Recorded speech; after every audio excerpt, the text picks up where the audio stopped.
Conteúdo concreto. Cultura, educação e pesquisa em um papo informal com especialistas descomplicando o conhecimento.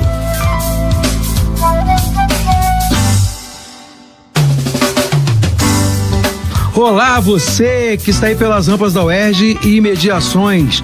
Estamos aqui em mais um Conteúdo Concreto. Esse programa que é feito na parceria da Rádio UERJ com o site Salada Cult. Hoje eu estou aqui com duas convidadas para poder falar um pouquinho sobre arte, filosofia trans, sobre arte trans. A gente está aqui com a Tertuliana Lustosa. Fala um pouquinho de você aí pra gente, Tertu. Oi, gente. Eu sou do interior do Piauí, criada na cidade de Salvador. A cidade onde eu nasci se chama Corrente. E eu sou poeta, sou escritora, né, de ficção. Faço curso de História da Arte aqui na UERJ. E também ministro uma oficina de escritos trans. A gente fala um pouquinho sobre isso. Calma aí, não queima a pauta ainda não. Vamos chegar lá. E também conosco, Maiara Gomes. Fala um pouquinho de você, Maiara. Tudo bem? Oi, gente. Maiara, 23 anos, moradora do Morro do Salgueiro, aqui na Tijuca. E também sou estudante de História da Arte da UERJ. Sou produtora de música, sou poeta, sou fotógrafa e integrante do Chicamani Congo. A gente vai falar um pouquinho aqui hoje, gente, de arte e dessa arte de afirmação, né? Me diz uma coisa, essa oficina que você falou, Tertu, o que é essa oficina? Fala pra mim. É um confronto, assim, com esse espaço da literatura trans, né? O nome da oficina se chama Escritos Trans, Literatura, Gênero e Poder. E apesar da gente falar de arte, de produção poética, a gente começa com textos de militância, né? Pensando esses textos que, enfim, vão discutir todas essas questões da representatividade trans nas artes. A gente tem hoje, por exemplo, muito forte a discussão do transfake.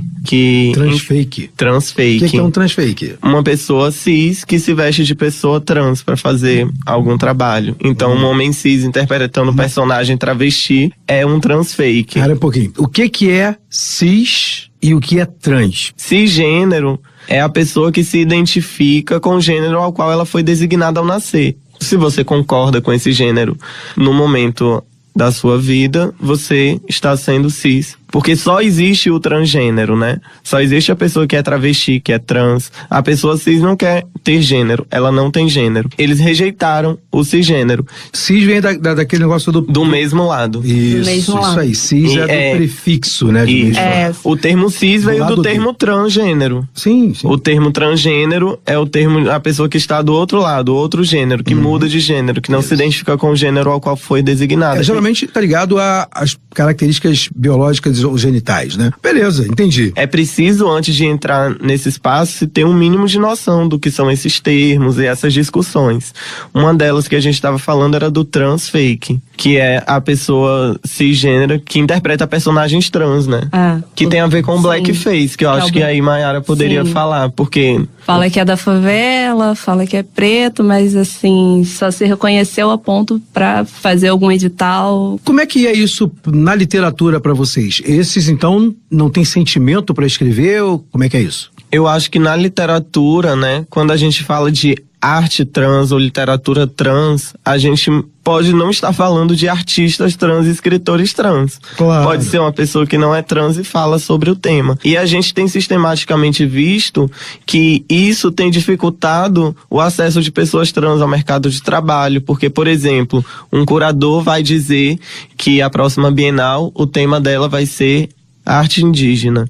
Ele quer obras indígenas. Não são só as pessoas indígenas que vão fazer. Vão ser provavelmente artistas não indígenas que já têm todo um histórico dentro das artes visuais que ele vai aceitar por causa do nome do artista. Então, isso acontece, essa reprodução no mundo da arte, como se fosse uma polêmica urgente e todo mundo tivesse que fazer, né?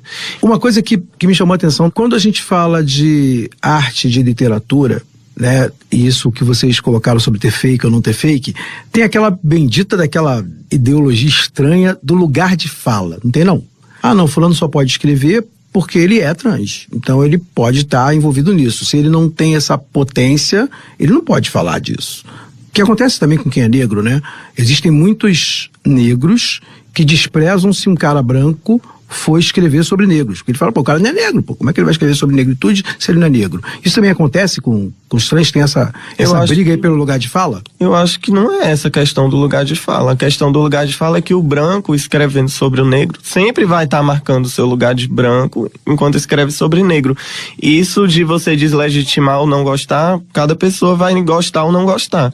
Mas o lugar de fala é dizer que as escritas, elas não são imparciais. Toda escrita, ela parte de algum lugar.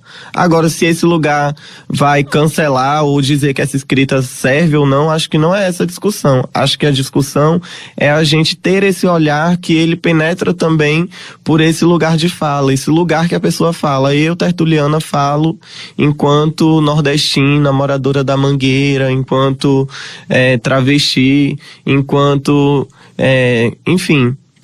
as minhas identidades, elas aparecem em determinado momento, mas ao mesmo tempo eu poderia falar enquanto lugares de privilégio também, né? Acho que todo mundo pode falar.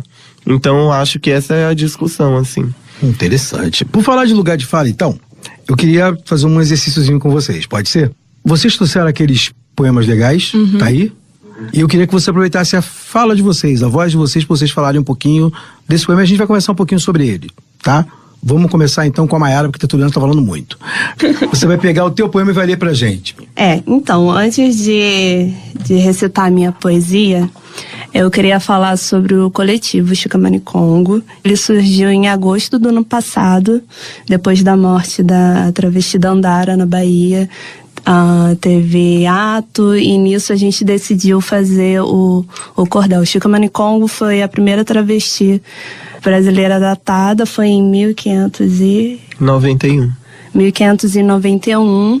O que a gente sabe dela foi a carta de condenação, que ela foi condenada à morte porque ela era uma escrava de sapateira, ela veio do Congo. Por ela não querer se vestir como um homem, o que estavam impondo na época, ela foi morta. E o coletivo, ele é majoritariamente de pessoas trans, mas também de pessoas cis e negras e pessoas que estão tipo... que são considerados párias sociais. Não é isso? Interseccional. Interseccional. Isso aí. E a poesia? Olha pra mim. O nome da poesia é Preta Carrega.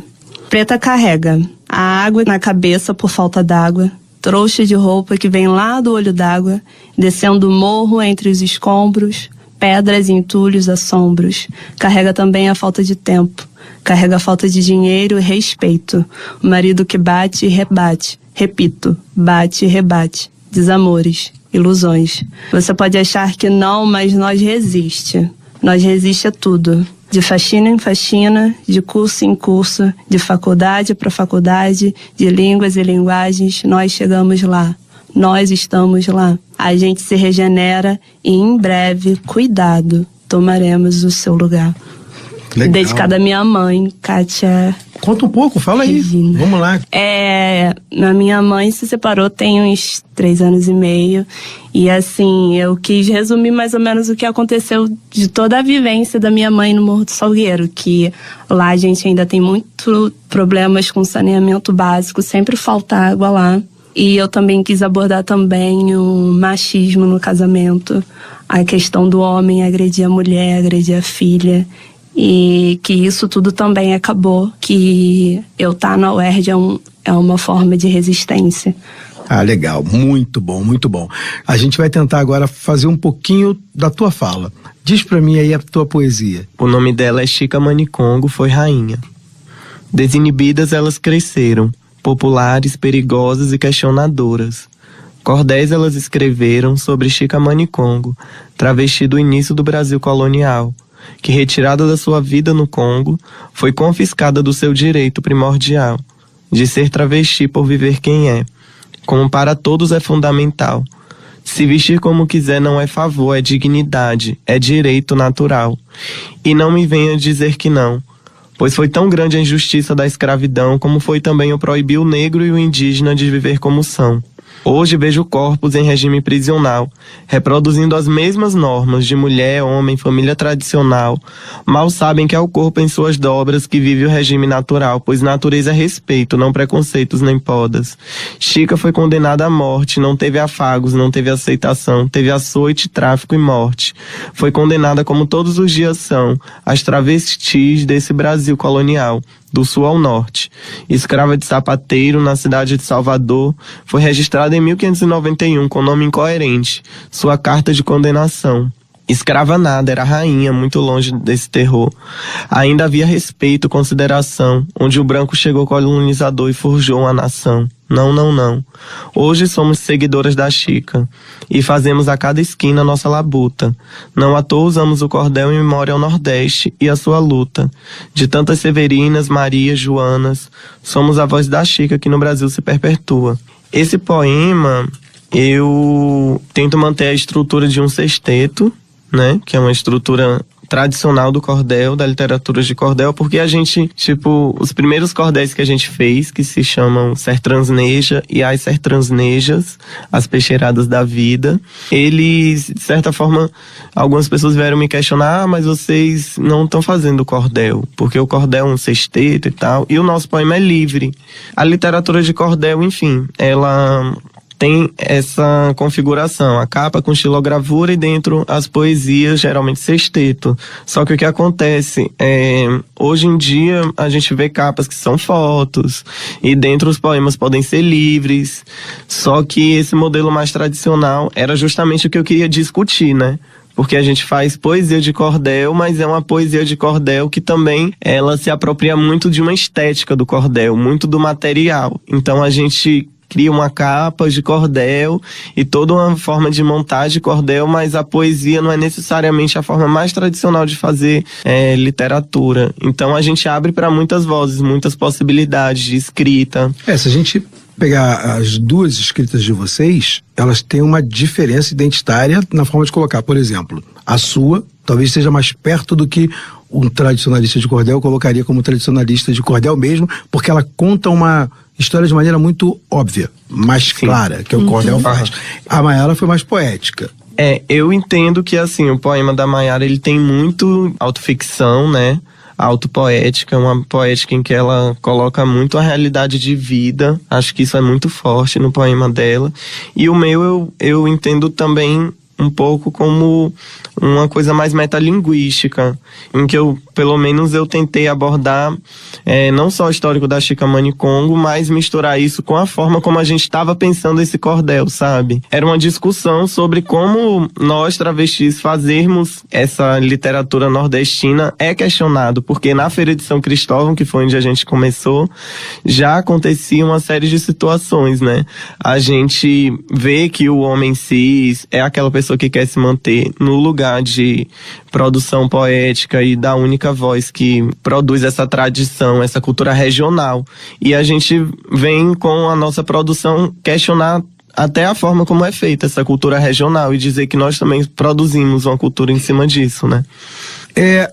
Acho que a gente falou um pouquinho aqui, né, do que é importante entender que o escrito trans, né, a arte trans, ela tem a ver com fazer as pessoas entenderem que essa ideia de normatização pode ter um outro contexto. É isso para vocês?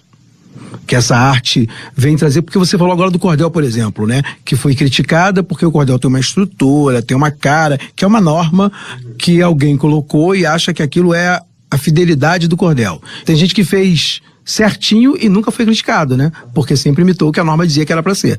A única coisa que a pessoa vai dizer é se ele é bom ou se ele é ruim. Será que é necessário um padrão? Será que é a forma de pensar um outro padrão? E eu acho que tá dando muito certo.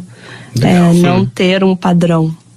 E eu acho que isso que Maiara falou é a nossa maior potência, né? Que a gente vem com a literatura que ela tem uma função prática na nossa própria vida também, né?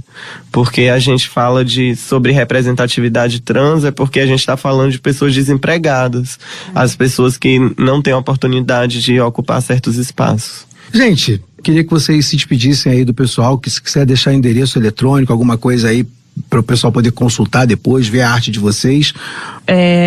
Então, coletivo Chica Manicongo, com X, Manicongo, no Facebook, no Instagram também. E também eu e Tertu, a gente tá fazendo algumas produções musicais. E se botar lá no YouTube é DJ Tertu, DJ Mava. Vocês vão ver algumas produções, porque a gente tá trabalhando com funk e pessoas recitando no fundo. Então é meio um estudo, um objeto de diversão também, lazer.